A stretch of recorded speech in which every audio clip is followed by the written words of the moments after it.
All right, with that, I'll go ahead and welcome everyone to today's webinar. If you're joining us for the first time, our team is located at the University of Kentucky, and we provide support to NIH's SURE program for institutions that are eligible across the country. So today's webinar is part of an ongoing series where we discuss a wide variety of topics ranging from proposal development to post-award issues and anything in between. If you are new to our webinars, please note that we do record these. Give us 2 or 3 business days to process the recording after the live event, and then we'll send an email link so that you can review the session if you like at a later date. We are certainly interested in hearing your questions today, so at any point you're welcome to drop those into the Q&A box. After the formal presentation concludes, we'll share those out with today's panelists and get some answers. So with that, I'll go ahead and welcome our panelists to the meeting. Dr. Brett Spear is going to kick things off, so I'll hand things over to him. Well, great. Thanks, Melissa. Welcome, everyone. Thanks for taking some time out of your day to join us for this presentation about renewing NIH grants. This webinar is going to be a little bit different than some of the ones we've done over the last couple of years, in that we're going to try to have a bit of a panel discussion where several of us who are part of the SURE Resource Center are going to share our experiences based on being an NIH grantee, as well as reviewing a lot of grants as well. So we'll share our stories and some of the things that we think about when we're putting together renewal applications or reviewing those renewal applications. I thought quickly we just introduce ourselves before we get started. So as Melissa said, I'm Brett Spear. I'm co-director of the SURE Resource Center. I've been here at UK for 35 years now, a little bit more maybe. And my research is in the area of liver disease, and particularly with liver cancer. And I've submitted a lot of grants over the 35 years, and I've also been on a number of review panels. So I'll let Esther introduce herself. Yeah, so I'm Esther DuPont. I'm one of the regional coordinators for the SURE Resource Center, and I am professor in physical therapy. And so my research is mostly associated with muscle biology, somewhat muscle diseases, and application and translation of those issues to the clinical setting. And the same as Brad, I've submitted a lot of grants, been successful with some of them, and I've reviewed for a lot of different NIH panels. Great. Thanks, Esther. Paul? Hi, I'm Paul Murphy. I'm the co-director along with Dr. Spear of the SURE Resource Center. I work in Alzheimer's disease-related research. I'm a professor of biochemistry here at UK. I've been involved in many study sections over my career and had been involved in many different grants and different roles as co-investigator, PI, co-PI, and so on. I'll be able to chip in a lot about my experience, both reviewing renewal applications and how we go about writing them. Great. All right. Thanks, Paul and Esther. Okay, so just to give you an overview of what we hope to accomplish in the next hour or so, first thing, I just want to make sure that everyone's on the same page in terms of what the differences are between new applications and renewal applications, because sometimes the terminology gets mixed up a little bit. I've known that from even on study sections. Sometimes study section members get a little bit confused. So we'll talk a few minutes about that. Then I want to just bring up some things that you should be thinking about if you're coming up to the point where you're going to renew your grant application. Some of the considerations. Should you even consider renewing an application that you have, and if so, what are some of the things you should be thinking about? And then Esther, Paul, and I, as you've heard just in the last couple of minutes, we're going to share some of our experiences in a roundtable discussion, but we really want to make sure that we give plenty of time for you guys to ask questions to us and we can share our thoughts. So let's begin talking a little bit about the terminology. So when we think about NIH applications, and we're talking about standard, RPGs or research project grants, such as an R01, an R21, R15s, or R16s, Most applications are new applications. Okay, so these are requests for funding for a project, a novel project that is not currently receiving NIH support. And with applications that go into NIH, they normally start off with a 6-digit number, and I've just simply listed 1234566-01. So that would be a number that is given to your grant. When it's submitted to NIH, they'll give it that number, and they'll use that number to follow that grant through the years. So what we're going to be talking about today are the renewal applications. And so with the renewal applications, what we're going to be talking about is a request for additional funding for a period subsequent to that provided by the current grant. So when you come towards the end of your funding period, you can try to or attempt to renew that application. And again, that's what we're really going to be focusing on today. And when that happens, you still get the same 6-digit grant number, but then depending on the year that the grant would continue, the continuation, you get that year. So let's say, for example, your new application is for a 4-year period. If you go in for a resubmission, you would be going in for year number 5. So that's really what we talk about, but I just want to touch upon a couple of other things. Another term that's used at NIH is a resubmission, okay? And so this is a situation where you submit a grant, say you submitted a new application, it gets reviewed, but it doesn't get funded. You can actually resubmit that application for further review and possibly funding. So a resubmission is an unfunded application in which you've modified the initial grant based on the review, and you resubmitted it for new consideration. And so the nomenclature that NIH uses for those grants for resubmission is an A1 grant. So it would be, again, 1234566-01A1. And so sometimes you hear people talking about A1 grants. And when you hear that, they're talking about a resubmission. And then finally, I just want to mention what are called supplemental fundings. And supplemental funding can come in 2 different flavors. So this is a situation where you request for additional funds. And that can be for say the year of your grant, or maybe let's say you have a 5-year grant and you're in year 3 or year 2 and you want to get additional funding for a subsequent year. You can submit a request for additional funding, and these come in 2 different flavors. First of all, if you request for additional funding that's within the scope of the project, so that the actual goals don't really change, but you just need more funding, that's considered to be an administrative supplement. You still have to make the request, but that's reviewed administratively at NIH. Alternatively, you can request supplemental funding, so where you actually expand the scope of the project. So you want to propose new experiments that may be related to but aren't in the original project. That's called a competing revision.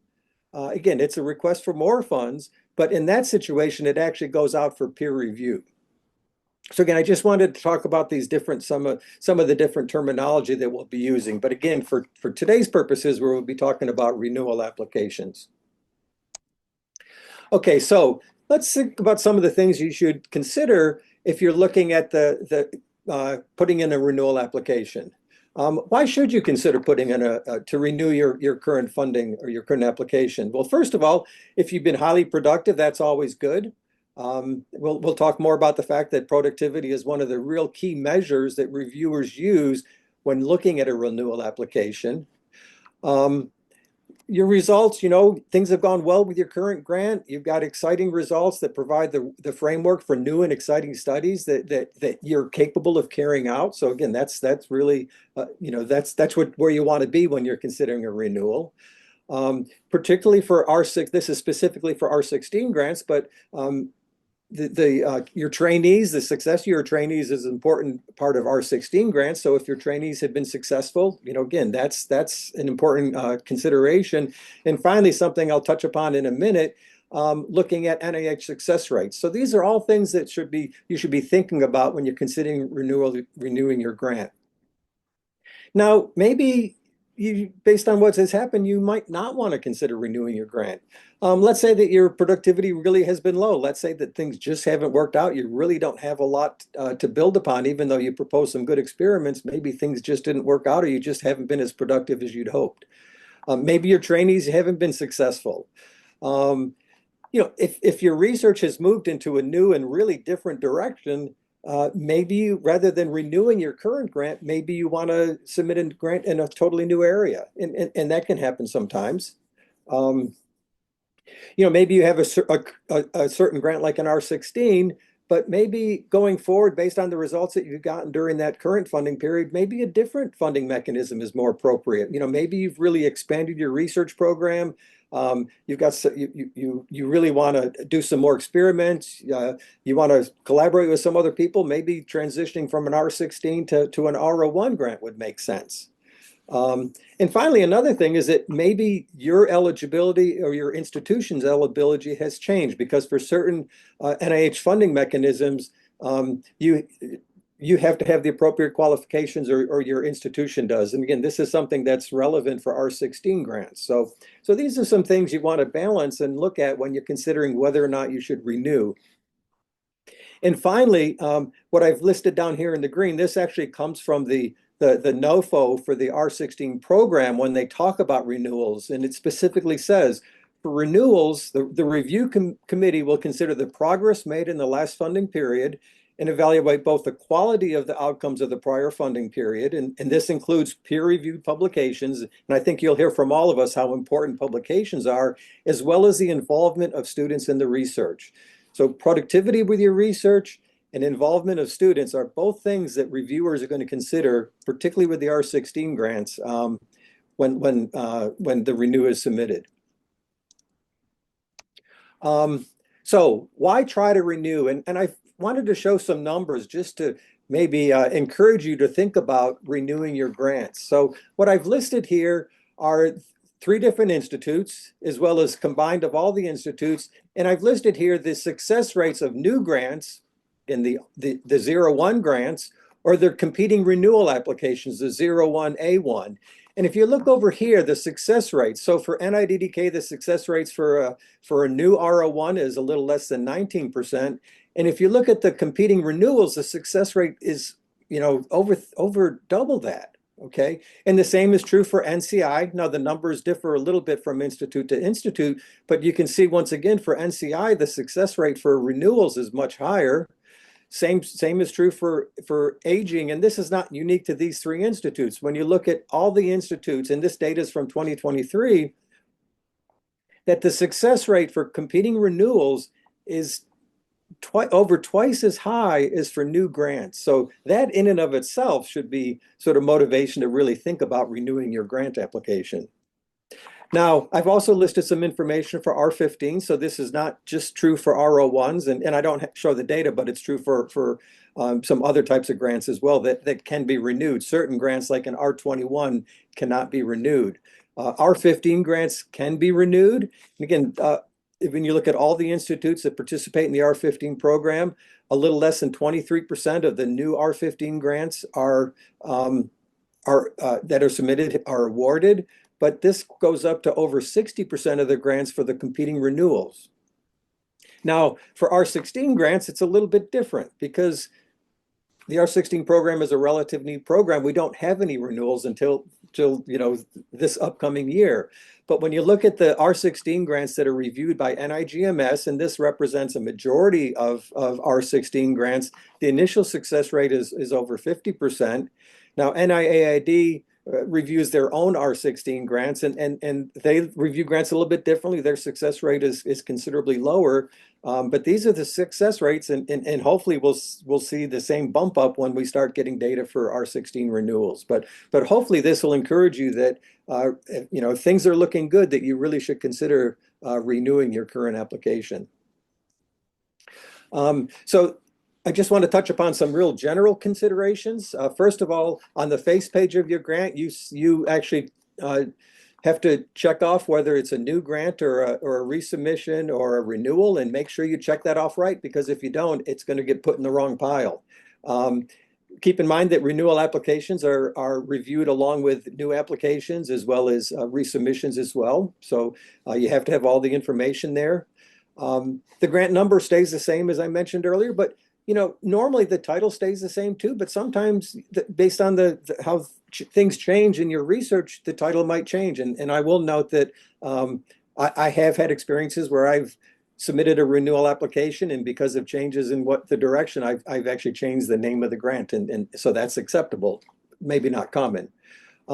There's actually a form for inventions and patents that you have to include in a renewal application. You have to include a progress report. And this is part of the research strategy. And you generally what you want to do is you just provide the dates of your current grant. You summarize what the goals of the current grant were, any changes to the specific aims, any new directions you might be changing. This just helps the reviewer sort of get a sense for what you were hoping to do the last time and put your new experiments in the context of what you've already done. Now, there's a separate attachment where you must include your progress report publication list. This is not part of that research strategy itself. It's separate. But again, you want to show your productivity through these publications.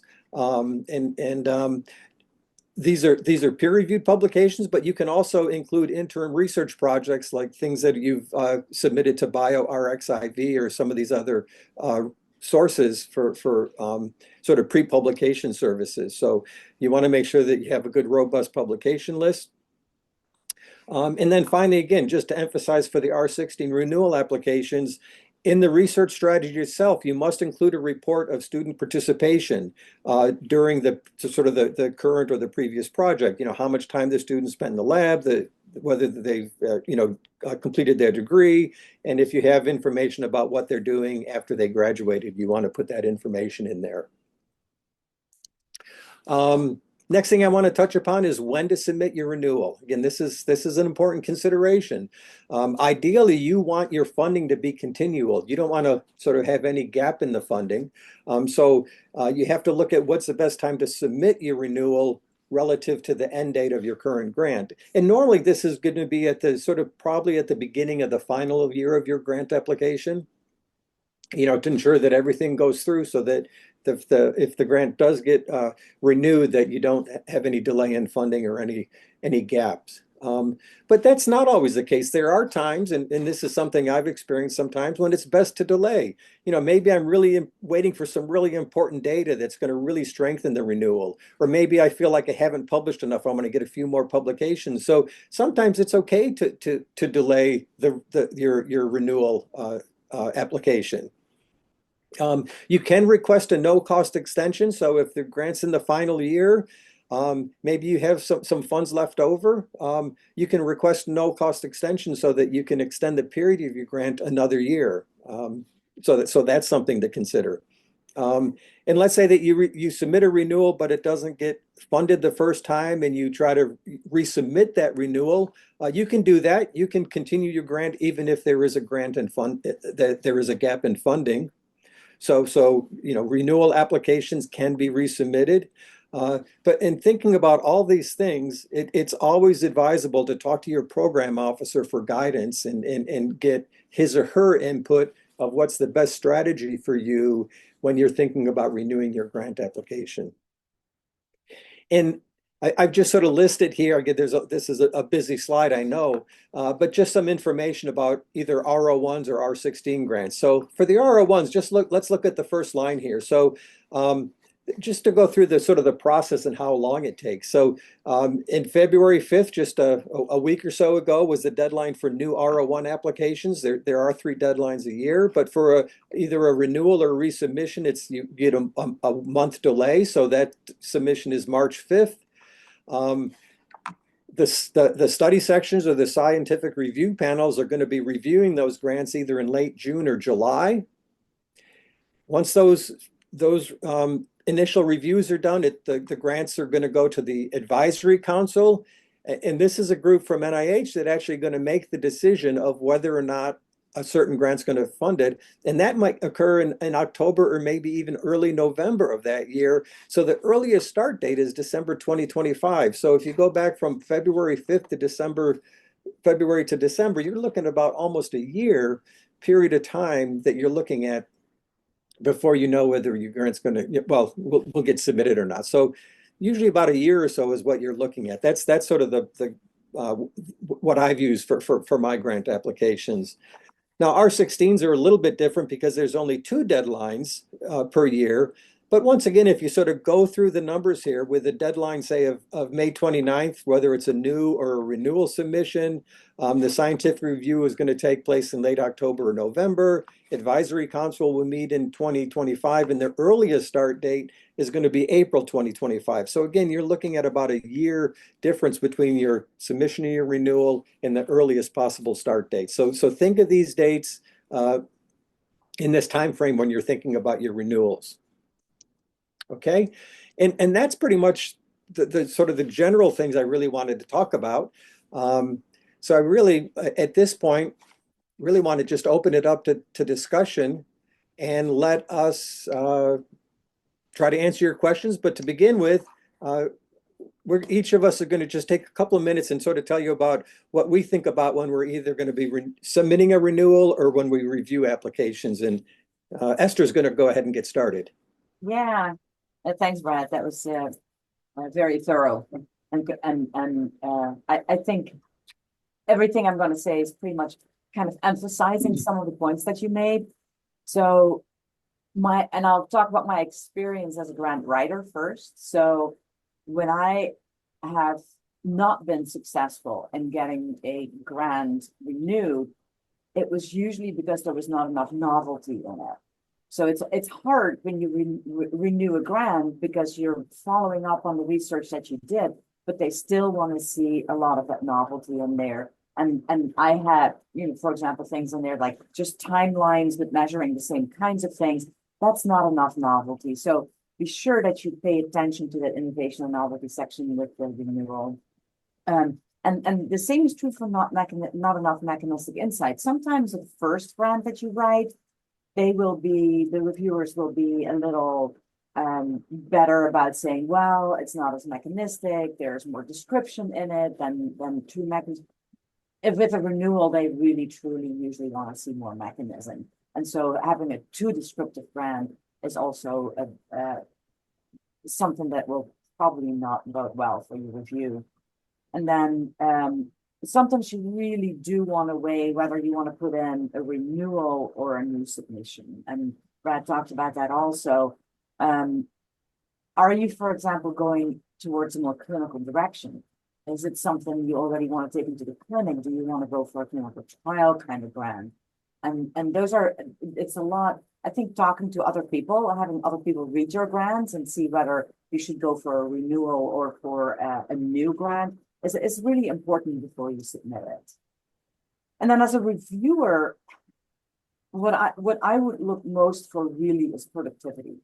And I saw in the chat a question about that.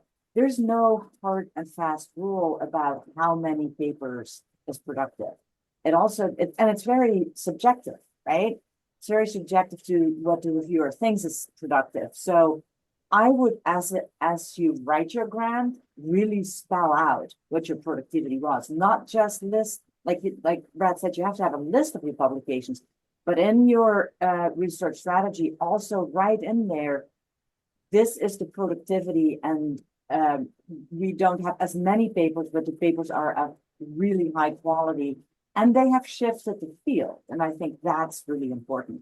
I think that significance, really, you have to hammer that home, is that what you've done before was so significant that you need to follow up on it. Was it dogma shifting? Was it a scientific breakthrough? Was it something that really shifted thinking of people in the field? And I think as a reviewer, that's what you really look for in a renewal application. Great. So I'll leave it at that, and I'll give the talking stick to Paul.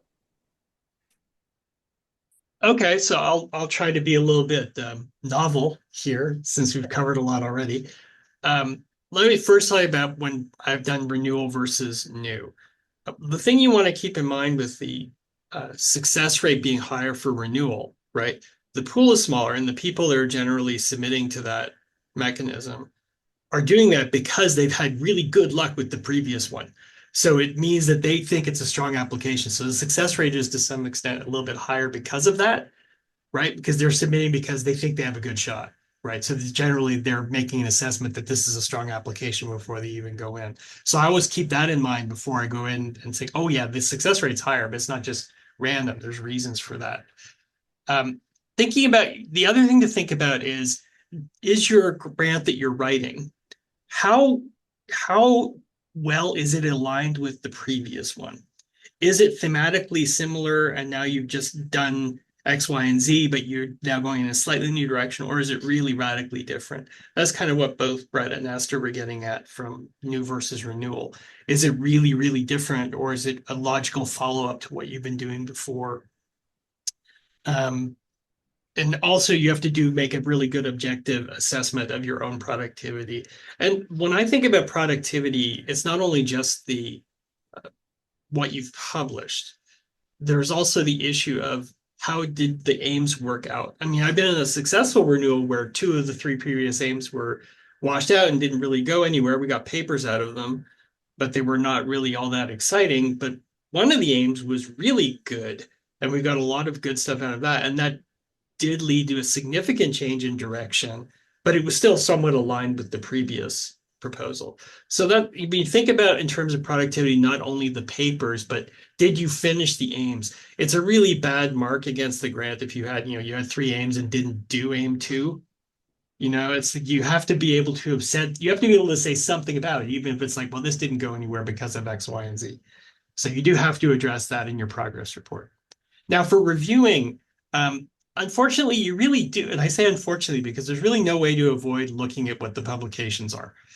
And when you evaluate those, and like Esther said, there's no hard and fast rule for how you weight these. People are just, generally speaking, most people, although there's going to be exceptions, obviously, people have their own opinions. They're looking to see, do the papers address the previous aims? You had 3 aims. Do you kind of have something to say about each of the aims? Maybe 2 of the aims are encompassed in 1 paper, right? But it has to sort of be able to fit and see, well, did you get something out of these? Like, did you answer your questions, even if it was negative? And in terms of quality, they don't necessarily have to be like in the, in Cell or Nature or anything like that. Otherwise, no one would ever get grants renewed.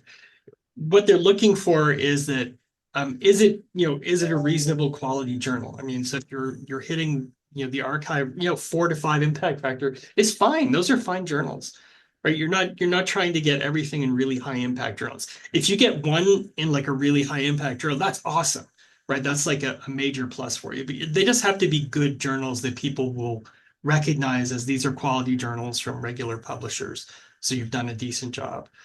Did have one more thing to say about that. Oh yeah. They're also for things that do involve student components, and Brett touched on this a little bit. Remember that when you're writing in these things, when you're talking about how the trainees did and things like that, you do have to, I mean, a lot of these things are eating into your space, and R16s are not long in terms of room that you have. And this is somewhat true of R1s too. When you're starting to write your progress report in there, I mean, the attachment for publications is a separate thing. So that's not going to eat into your space. But I mean, when you're writing, like, how did the aims go? That's going to take up some room because you have to explain what they were because they don't have access to your previous proposal and how they worked out. And that's the same as when you're talking about your student involvement. You're going to have to explain what the students did. You have to cover things like, did they get degrees? Are they going on in a science field? You don't have an awful lot of room. So you have to be very judicious with how much space you devote to that. It has to be there. If it's not there, people will wonder how you're doing. Like, do you even have students work on this, right? You have to cover it. And I'll say one more thing about on the productivity side. It's very important with this sort of proposal that when you're in that progress report list, that you have some mechanism of indicating, are there student authors on this? So usually you would like mark them. You'd like undergraduate authors on these papers are underlined or something like that. So reviewers can look at that to say, oh, look, the students are being successful, because that's like a really good quantitative metric of how your students are doing. Great.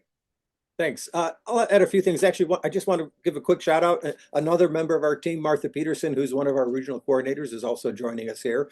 But just a few more things. I just want to say, the renewal application, at least for me, isn't really different. I mean, you have the significance, rather than having your sort of preliminary data, that's sort of your the section where you talk about your progress. So at least I don't really change the whole thing. It's just you tweak things a little bit. And just another general things, you have the publications, and that's great. If you have really important data, make sure that it's in your grant application. Reviewers are not required to look at publications. I think most of them do, but it's not required. So, even though you've published something, if there's some data there that you really want to make sure the reviewers see, you can put it in your grant. But you also you want to have some unpublished data in your renewal application as well. And I'll just emphasize one additional point, because I agree with everything else. But when I'm looking at a renewal from the perspective of a reviewer, even if a person's been really productive and all, and I've seen some grants that are like this, they've had some great aims in the previous grant. They've been really productive. They've had their publications. And then I look at the new experiments. It's like, they're not really moving the field forward. So I'm really impressed with the productivity, but I'm not impressed with how innovative and how much the grant is going to move the field forward. And so, again, getting back to this point, that make sure that and Esther really brought this up nicely, make sure that you're doing stuff that's novel and you're pushing that field forward as well. So I know there's a lot to think about and we're, a lot to talk about, but I think that's what I wanted to say. So we'll let Melissa sort of help us lead our discussion. Okay, lots of questions. I'll start with the Q&A box and then we'll move over to those that are in the chat box. First question says, for renewal applications, does the amount and duration of funding vary, or is it the same as the original application? It can vary. For R16 grants, you're somewhat limited in how much funding you can request. So I would hopefully consider requesting the full amount, but it's not a requirement. For an R01 or other grants with flexibility, you can request how much money you feel you need, and for whatever time you feel you need. Next question says, my grant will be over July 31st of 2026. When should I apply for a renewal? I would start thinking about it right about now. I mean, I think maybe this summer, again, depending on whether it's if there's 3 cycles a year versus 2 cycles a year, you want to consider that. But I would say you should start thinking about it now. Start thinking about a summer submission. But I would encourage you to talk to your program officer to get their thoughts as well. It also depends, I guess, on how productive you've been and where you think you're going to go. Because if you think you can put in a better grant 6 months from the summer, put in a better grant 6 months from the summer. Put in the best grant you can put in. Yep. So make sure that you really look at what the quality of your grant will be. Okay, the next question asks, how is productivity defined? Oh, I was going to ask Paul to answer that question. It brought a sneeze out of him. Oh, okay, sure. I mean, there is the issue. I think the minimum is that you're looking for that whatever you have published has addressed the previous aims, right? I mean, that might be you have 3 aims, maybe you only have 2 papers, and one of them covers 2 things, but that would be pretty minimal. Most people are expecting at least somewhere like 3 to 5 as the basic expectation, and the more the better. But I mean, the key metric is looking at, are they papers in like reputable journals? So these are known peer-reviewed journals of decent quality, and that you are addressing the aims. So you have something to say about each of the aims to have kind of a measure that you made your effort to complete the previous aims, right? You don't want to have something where you don't have, when I say that something doesn't have poor productivity, or they have poor productivity, I'm not saying that, oh, they only had 5 papers and I was expecting 6. I'm saying that they didn't appear to have done aim 2 or something like that, or that they have nothing to say about this aim. They did part of this grant. The other thing I'll say that I don't think this came up when we were talking about this before, a real problem in renewal grants is if one of the aims in your renewal looks awfully like one of the other aims in your previous one, right? Because that happens a lot, where you had 3 aims before, and now you have 3 new aims and 2 of them are new, and then aim 3 appears to be just like one of the aims before, but only slightly different. Because then it's like, what happened there? It seems like you didn't do it, or it didn't. I mean, that's not good, right? That's another aspect that we can come back to. Yeah, and one of the things that I've seen that that leaves like a bad taste in the mouth of a reviewer is if you inflate your productivity. So if you put a lot of papers on there that you've published, but they have nothing to do with your grant, that is not good. So that it kind of, yeah, it leaves a bad taste. So be very honest about it. It comes through though, if again, with an R01 grant, if you only have, maybe after a 5-year grant, you only have two publications, that's probably going to raise some concerns. It's hard for us to say what's expected for an R16 because we just don't know yet, but certainly we'll be looking at that. So that might give us some indication. I would say for something that'd be comparable, like if I'm looking at like if there was a renewal mechanism for an R21, right? Which there isn't. I mean, based on my own experience with R21s, I've had, I think, 6 R21s over the years. And normally you only get 1 or maybe 2 papers from that. I mean, you have a project, you do it and you publish it, right? You might get 2, but a lot of times these things are self-contained. I mean, just in comparison with that, and from actually, I have seen R15 renewals. And with those, it's typically only a few papers, maybe 2. 2 is common because you're working with students, and you have a limited scope compared to an R01. So, I mean, for something like that, I think 2 papers would probably be pretty reasonable as long as you've been able to address your previous aims. Yep. Okay. The next question, we have several different iterations, so I'll just use this one as an example. It says, if I'm looking to go from a SureFirst R16 to a standard R16, am I eligible to submit a renewal application or will I submit a new application? That's going to be new because it's a different mechanism, right? Yeah. I mean, however, go ahead, Paul. What you can do, because I've had this situation with another grant mechanism before. However, it is acceptable for you to, when you're talking about your preliminary data for the new grant, to talk about your previous project, right? So it's not a renewal, but you are going to be talking about it. Said, I recently did this project because that's part of preliminary data and you can refer to it, right? So even though it's not a renewal mechanism, that's okay. You can talk about it that way. Okay, next question. Which types of accomplishments are more effective or compelling for renewal applications?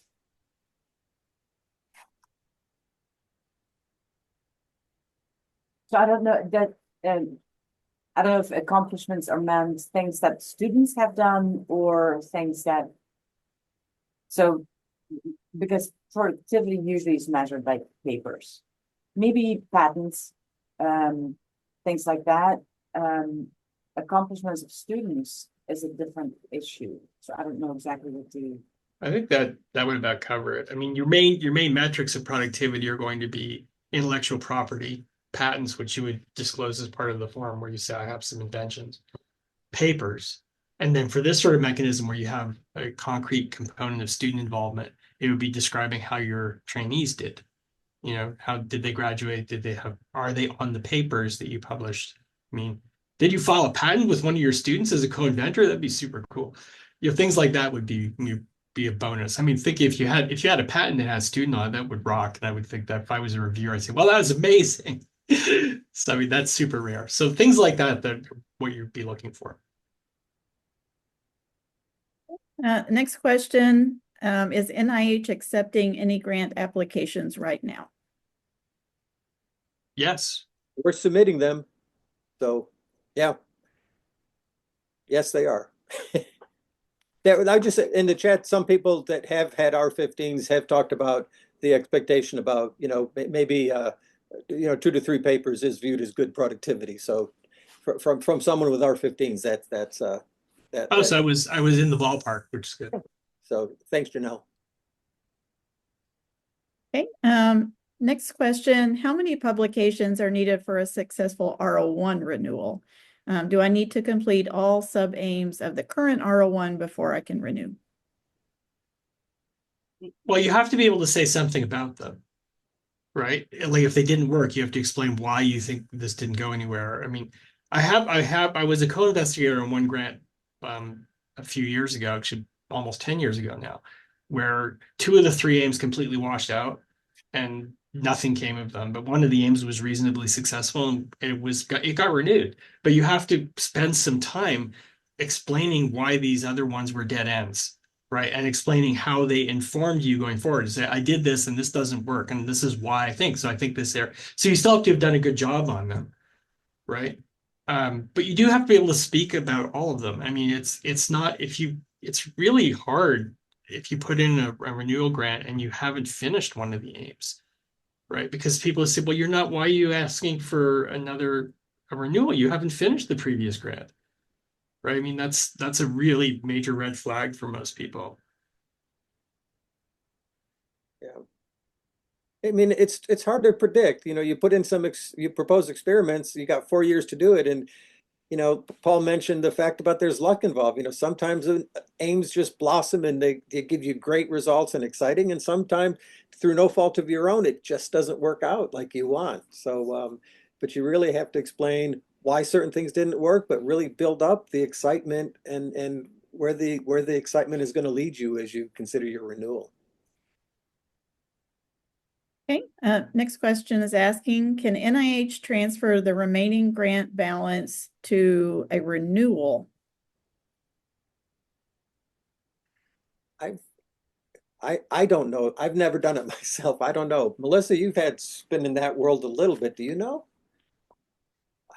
You know, I don't know the answer to this. Of course, you can request a no-cost extension if you have a balance, but I haven't seen that situation where that comes into play at the same time as a renewal has been made. We could definitely look up the answer. I can, when I've had other grants that were, these are non-SNAP ones, but when you have one that you have like a new version of it, right? That it didn't have SNAP privileges, you have your previous one and it continues on until you spend that out as long as you get permission for the carry forward. So, I mean, I think it would be, it's a similar situation where you have the previous one still kind of going on, but you had no cost extension on the end, you got permission for carry forward, and then you get a new account for the new one, right? Yeah. That's You get it, so you get a no new notice of award, yeah. right? So does that then not stop the other grant because you still can have a no cost extension? So I think bottom line is we're not 100% sure. Yeah, I'm not. I mean, because normally what I've done is I've run out of money on the other one before the other one starts. So it's like, it's not an issue, right? That's my normal strategy. Or that's what happens whether I want it to or not. Okay, next one, when reporting on productivity, should publications be only funded subject or related to the topic of the renewal?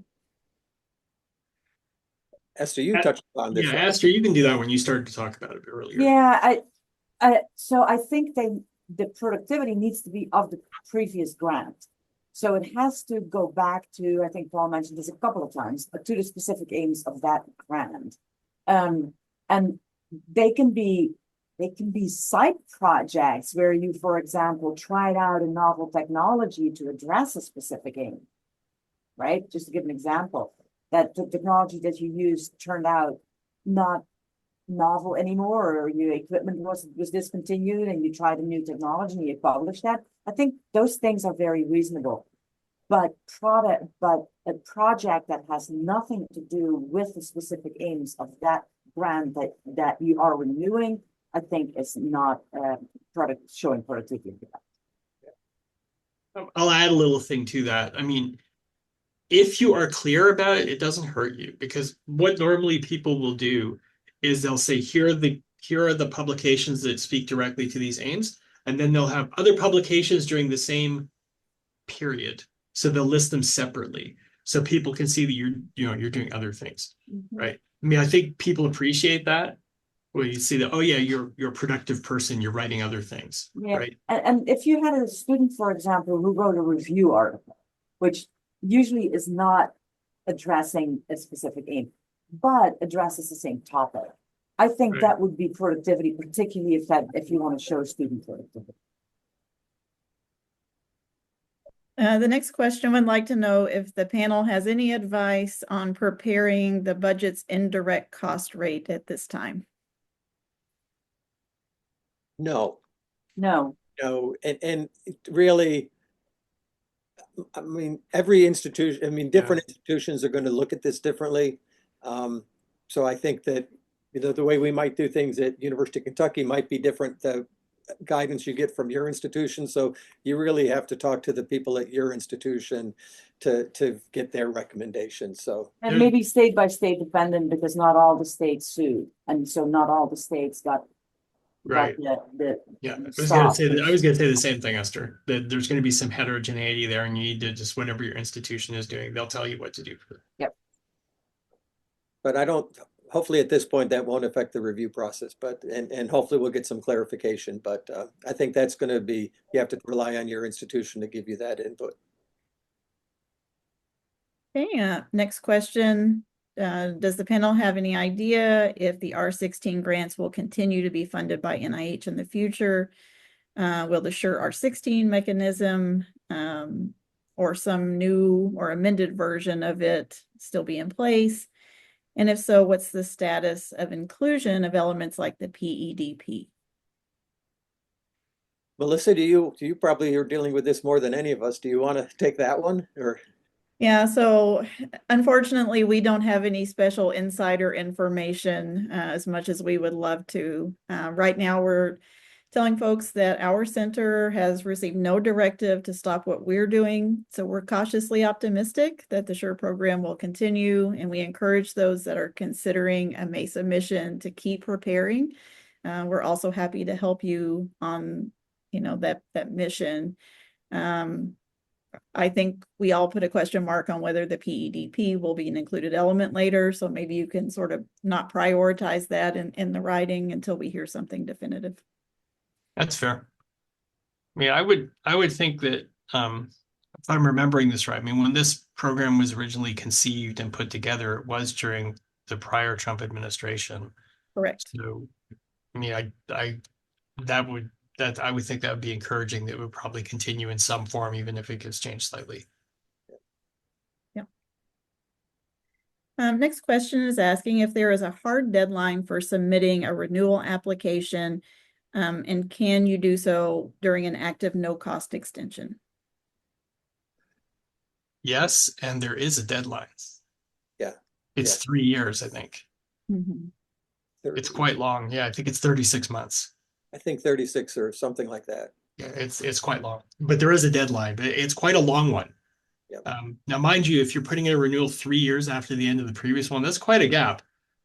So, yeah, but it is doable. I did put in one that was right at some years ago. I did do that. I had a project that was kind of dead in the water, and I had some new data for it, and I tried a renewal 3 years after, like right at the deadline, and it didn't get funded. So it did get discussed though. So that was somewhat, I think it ended up at like 45th percentile or something. So not very exciting, but I mean, it is doable. I mean, I don't know what your odds are. I think that's probably rare. Most people are coming in. I think submitting during the no cost extension is very common. Yeah. And I think at least with my study sections, I've seen grants after say 12 to 18 months. And I don't think I don't hear people saying, oh my gosh. But again, getting up to 3 years, there's probably going to be people are going to start to be a little curious about that. But I don't think a year is unusual. No, a year is certainly not.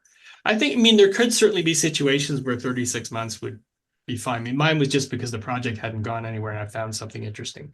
But it could be, for example, maybe you were you left your position for health reasons or family obligations or something like that, in which case you would make that clear in the biosketch.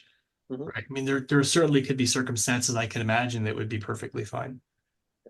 And there may be scientific reasons too, where your experiments were in the middle of getting new novel data and just explain that. Yeah. Right. Or, there's I can imagine a lot. Right. Yeah. And again, we touched upon this. I just want to emphasize, SURE first grants cannot be renewed. They have to transition to a SURE grant. And as Paul mentioned, that SURE is still considered a new grant, but you can certainly build off the results of your SURE first. So just want to make sure people are aware of that. Okay, the next question is asking, how long is a typical grant renewal period? Is it going to be the same as the original funding? Well, I mean, it doesn't have to be, but I always try to, realistically, if I'm doing an R01 grant, I like to get 5 years of funding if I can. Now, I'd get grants from NIDDK and they don't do 5-year grants. Even if you request 5 years, they usually cut it to 4. But I would certainly encourage you to, if it's realistic, submit a request for the maximal amount.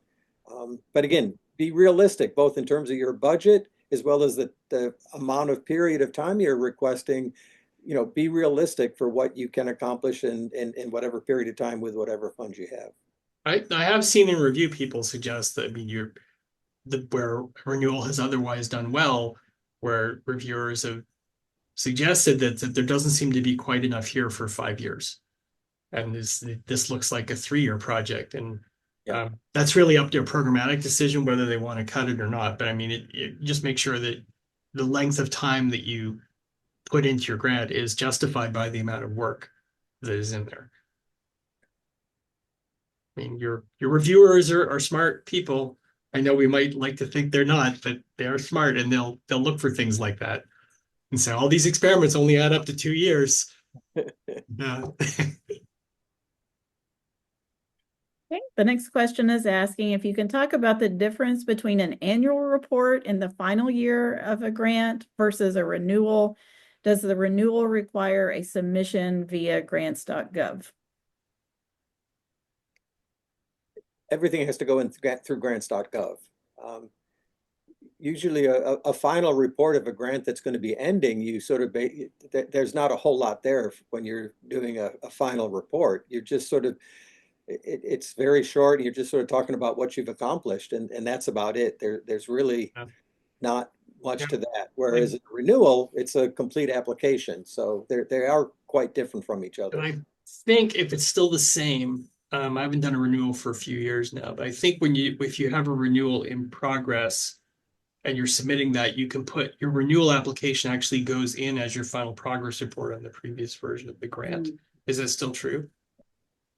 I think that's pretty much it. So if you're on your final progress report at the last year of the grant, if you're submitting a renewal, you can actually, the renewal goes in as the progress report because you're already submitting that, right, as part of your renewal application. So that's all they need for the previous one. I'm pretty sure it's still that way, but don't quote me on it. Okay. Now, the only thing I know is that in addition to that, if you have a no cost extension, that progress report gets pushed. Yeah, that gets pushed. Exactly. Okay. Next question. I submitted an SO6 renewal and am awaiting the notification. If the renewal is approved, what is the reporting process like? I don't know what I've not done the SO6 grant. I don't have an answer for that myself. So I've had a couple of supplements on my grant and one of my grants, and the supplements usually go in with the parent grant, the progress reports. Okay. Next question. The institution, so the applicant institution's R16 status may change every year. How can we track our institution status before submitting a renewal? Does the R16 status for an institution update annually? Or how often is it updated? It's updated annually. And if you need help with determining your institution's eligibility, you're welcome to contact us, and we have that information. We can let you know. You know, one of the things that I'm not quite sure with that is that so it's a time of submission, right?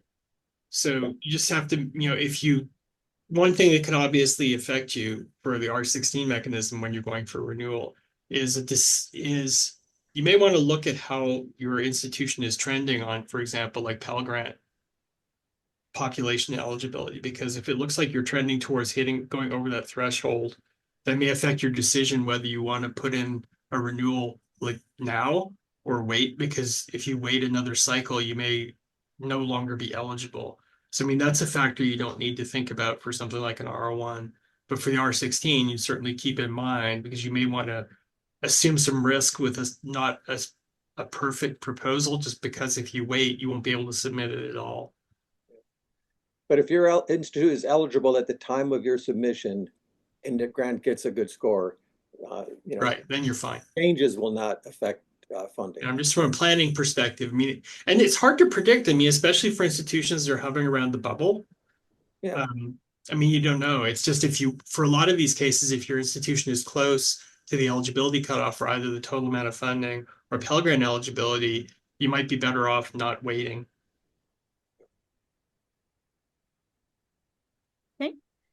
Next question is asking if there are any specific formatting requirements for renewal applications regarding how we report the results from the original grant. Not really. No. Make a good story. That's all I Yeah, can say. yeah. So it's easy to read for the reviewers, easy to see what you've done and what you're going to do. Yeah. And what the importance of it. I think hit the significance really hard of what you have done. But you can look at your notice of funding opportunity, look at the NOFO for whatever you're looking at, and they'll give some directions about what your renewal should look like, the information that should be there. So it's, look at the NOFO to make sure that you're doing it correctly. Next question is asking if the number of students that completed a PhD is considered part of the success of a grant. I mean, I think student productivity is going to be something reviewers look at. I don't know what numbers are, and again, we don't have data for R16s yet, but I think student success is something that's going to be evaluated. So the more you can show success, the better off you are, I think. I mean, yeah, and it's kind of, Esther was getting at this earlier. It's like what that form that takes is going to vary. I mean, for example, I had one of my undergraduate students 2 years ago who did well, got his name on a paper and stuff, but he won the award for best undergraduate in his program at the agricultural biotechnology program, and that's a student success metric. So things like that. I mean, even if they're and he went to grad school. He's in grad school now. But I mean, one of those things like, if they won awards, they went and presented. If they presented a poster at a conference on their work and they got like a poster, I mean, those are all like student achievements that speak to productivity, right? Because it means they were doing good work. They had enough to present and then, and win an award. So that's good. That means they did well. And I'll just chime in here. I think that what Paul is talking about as far as students participating, but being on grants, presenting is probably more important than actually necessarily completing their degree, because they're working with you on the project. So you want to know how they've contributed to your project, and maybe they're in process. Certainly, if they've completed a degree, you could let them know. That's a part of the reporting, but I don't think that there's any kind of requirement that any student has totally finished whatever degree they're working on, whether that be PhD, master's, or undergrad. Next question, for an application that was reviewed as a renewal, can it be revised into a new application? Sure. Yep. Make sure when you submit it, though, you check off that box for new so that it's considered a new application. Yep. Next question gives the disclaimer that it might be too specific, but they'll toss it out anyway. What about similar aims for different age groups using different measures? My current R01 is focused on children, but we don't know much about how the trajectory differs in adults. Would that be seen as not innovative enough?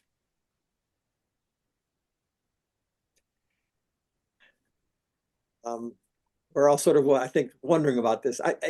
To me, I don't know if there's enough information to know that. I mean, if the data you get with children says we really have to study this in adults based on what we're seeing, then you could probably make the case that, yeah, it is. But just to say, well, we've done this in children, let's do it in adults, and there's not a lot of rationale for that, I'm not sure that's enough. So I don't know if I could really say, but if the rationale is compelling to look at something in a different age group, I think that would be okay. But if it's just because you can do it and you can find adults to do whatever, that's not exciting to me.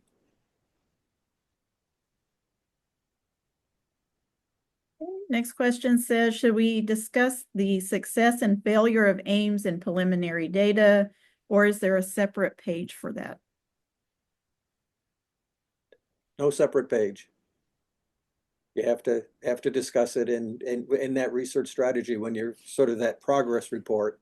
And it again, as Paul's mentioned this, I think we've all touched upon it. Sometimes despite our best intentions, sometimes aims just don't play out like we want. I think you're better off taking a little bit of space, not much, but a little space explaining why. But emphasize the good part. Don't emphasize the negative, but at least say something. Okay, this question would like to know if the panel can explain the benefit of applying for a no-cost extension of an R16.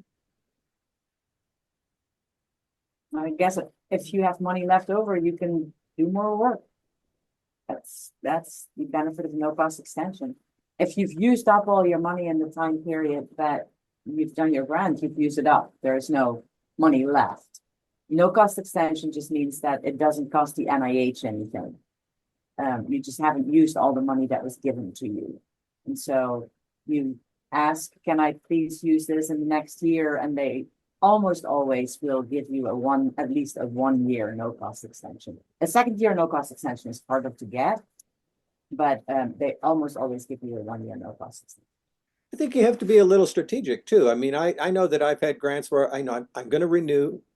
I want to do it, but maybe I'm going to try to be a little bit frugal on that last year of my grant, because I know that if I can, save some of the funds to use in a no-cost extension, I can get some more experiments done. Maybe I can get a few more papers out. So, you can be a little strategic with your thinking if you want to consider that. But sometimes it's like the money's gone, I can't do anything. This question asks if my institution's if my institution's funding status changes and it's no longer R16 eligible, does that mean I cannot renew my current R16 grant? Yes, that's what it means.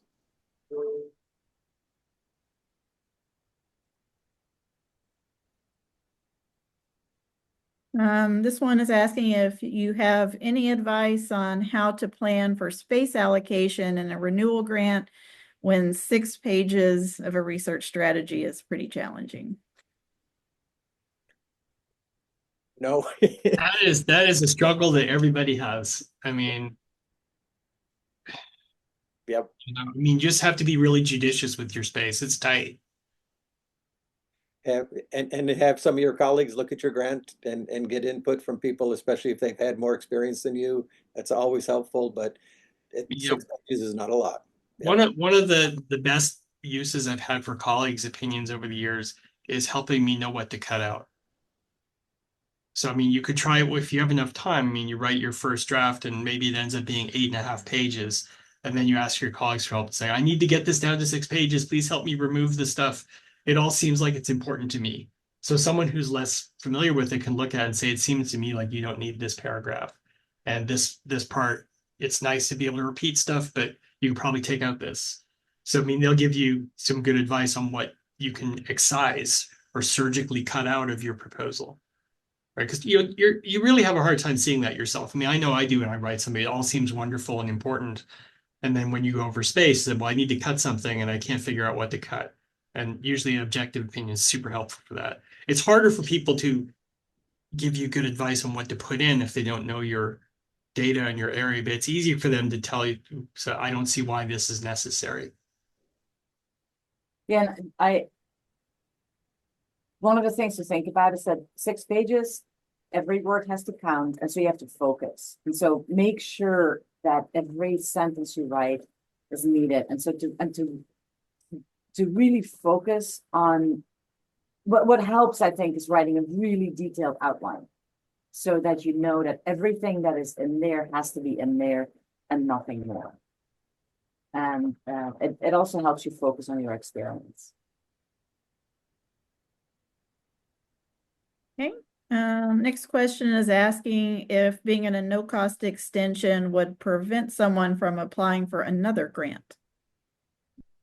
No, If it's a different topic, you can do so. Let me go back to the Q&A and see if there's anything new there. In the same topic. So if you're going for a renewal, you're fine to be sending in your renewal if your grant that you're renewing is in a no-cost extension, or even, as we were saying previously, has been complete, as long as it hasn't ended too much, within a couple of years. So yeah, those are not related.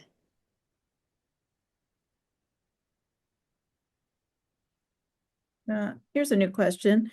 Should I include the productivity report element if I'm submitting a new R16 instead of a renewal? no. Nope. Yeah, I said earlier, you can actually, if you have a previous, so like say you're going from Assure first to Assure, you could write a summary of the other project in there, but you're not going to have an official progress report section because it's not a renewal grant. You use it as preliminary data. Yeah. Okay, this question is asking if the RO3 mechanism is eligible for renewal. No.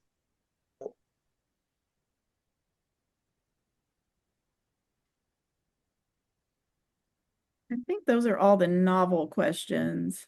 I think there's one in QA about the reviewers looking at previous annual reports to judge productivity. I see that in the Q&A, but the reviewers don't look at previous things. They just look at the grant that you've submitted. They can read the progress report within your grant, but they don't look at previous versions of a grant. They don't look at any of your annual RPPRs or anything like Actually, that. they don't have access. No. They don't have access to any of that. They're No, just that's reviewing what programmatic. Yeah, that's only administrative programmatic people see those. Yeah. Okay, looks like there's a couple new questions in the chat now. While I'm waiting for an R16 renewal review, can I file a new R16 application? No. If one is under consideration, you cannot submit another Okay. R16. Now you could submit another application to a different mechanism as long as it doesn't duplicate the R16. Right. Or if it doesn't, they both get funded, you have to give one back. A good problem to have. Yeah. Yeah, I mean, I know people have done that. I mean, even if they're somewhat similar, if it goes to review and it gets funded, I have known people that have had things like that where they had some overlap and they just negotiated it with program officer. Yeah, if there's So there's some different, but you aim give cuts, yeah. the same, and then just say, okay, just remove that and we'll adjust the budget. We'll just It's a good problem to. Yeah. Okay. This question is asking if you have a renewal in a new application under review, it could create a situation of having two active grants. Is this possible at NIH? It could be, depending on the type of grant. If you have an active grant, you cannot get an R16. If you have an R16 grant that's active, but you submit an R01 and that gets funded, that's okay. So it depends a little bit. But you can have two NIH grants at the same time in certain situations. Okay, this question says, for progress report publication lists, should I include conference posters and oral presentations? No. No, peer-reviewed publications are pre-publications.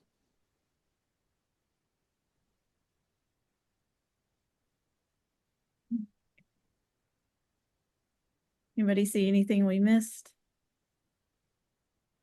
I don't see anything else. All right.